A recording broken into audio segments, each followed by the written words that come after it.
ಇವರು ಏನೊಂದು ಪತ್ರಿಕಾಗೋಷ್ಠಿಯನ್ನು ಕರೆದಿದ್ದಾರೆ. ಅವರ ಸಮಸ್ಯೆಗಳ ಕುರಿತು ಸಾಕಷ್ಟು ರಾಜ್ಯದಲ್ಲಿ ಗ್ರಾಮ ಆಡಳಿತಾಧಿಕಾರಿಗಳಿಗೆ ಬಹಳಷ್ಟು ಒತ್ತಡದಲ್ಲಿ ಇವತ್ತು ಯಾವುದು ಕೆಲಸ ನಿಲ್ಲಿಸಿಲ್ಲ ಇಲ್ಲಿವರೆಗೆ. ಇವತ್ತು ಏನಾಗಿದೆ ಅಂದರೆ ನಾವು ನಮ್ಮ ಜೀವನಕ್ಕೆ ಬದುಕಬೇಕಾದ್ರೆ ಈ ಮುಷ್ಕರ ಮನವಿ ಸಲ್ಲಿಸೋದು ಎಲ್ಲ ಮಾಡ್ತಾಯಿದ್ದೀವಿ. ಇವತ್ತು ಈಗಾಗಲೇ ಹಲವಾರು ಬಾರಿ ಕಳೆದ 2 ವರ್ಷದಿಂದ ಈ ನೋವನ್ನು ಅನುಭವಿಸಿ ಕೆಲಸದ ಒತ್ತಡದಲ್ಲಿ ಸಹ ನಮ್ಮ ಜಿಲ್ಲೆ ಇರ್ಬೋದು, ರಾಜ್ಯ ಇರ್ಬೋದು, ಅತ್ಯಂತ ವ್ಯವಸ್ಥಿತವಾಗಿ ಸುಸಜ್ಜಿತವಾಗಿ ಕೆಲಸವನ್ನು ಮಾಡಿದೆ. ಈ ನಿಟ್ಟಿನಲ್ಲಿ ಈಗೇನಾಗಿದೆಪ್ಪ ಅಂದರೆ ಈ ಮೊದಲು ಆ್ಯಪ್ಗಳ ರ್ಯಾಂಕಿಂಗ್ ಪದ್ಧತಿ ಹೋಗ್ಬೇಕು ಫಸ್ಟಿಗೆ. ಆಮೇಲೆ ಗ್ರಾಮ ಆಡಳಿತಾಧಿಕಾರಿಗಳಿಗೆ ಮೂಲಭೂತ ಸೌಕರ್ಯ ಒದಗಿಸ್ಬೇಕು. ಒಂದನೇದಾಗಿ ಕಟ್ಟಡ ಇಲ್ಲ.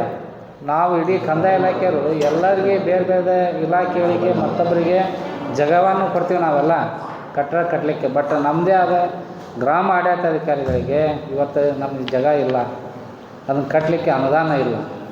ದಯವಿಟ್ಟು ಅವಕ್ಕೆಲ್ಲವನ್ನು ಮೂಲಭೂತ ಸೌಕರ್ಯವನ್ನು ಒದಗಿಸ್ಬೇಕಂತೇಳಿ ಇವತ್ತೇನು ಸಮಸ್ಯೆಗಳ ಬೇಡಿಕೆ ಪಟ್ಟಿಗೆ ಏನು ಇದನ್ನು ಮಾಡ್ತಾಯಿದ್ದಾರೆ ಅವ್ರ ಹೋರಾಟನ, ಆ ಹೋರಾಟಕ್ಕೆ ಕರ್ನಾಟಕ ರಾಜ್ಯ ಸರ್ಕಾರಿ ನೌಕರ ಸಂಘ ಸಂಪೂರ್ಣವಾಗಿ ಅವ್ರಿಗೆ ಬೆನ್ನೆಲುಬಾಗಿ ನಿಂತು ಅದಕ್ಕೆ ಸಪೋರ್ಟ್ ಮಾಡ್ತಕ್ಕಂಥ ಒಂದು ಕೆಲಸ, ನ್ಯಾಯಯುತವಾದ ಬೇಡಿಕೆಗಳನ್ನು ಪಡೆಯುವಲ್ಲಿ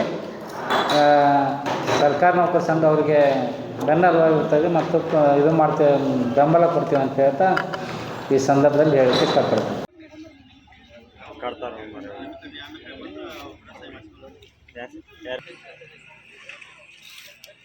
ಈಗ ಬೇರೆಗೌಡರು ಗಮನಕ್ಕೆ ತಂದಿರಿ ಹೋಗಿದೆ ಸರ್.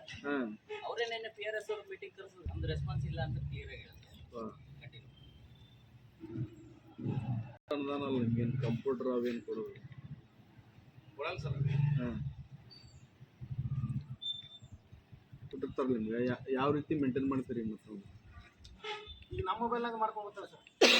ನಮ್ಮ ಮೊಬೈಲ್ನಾಗ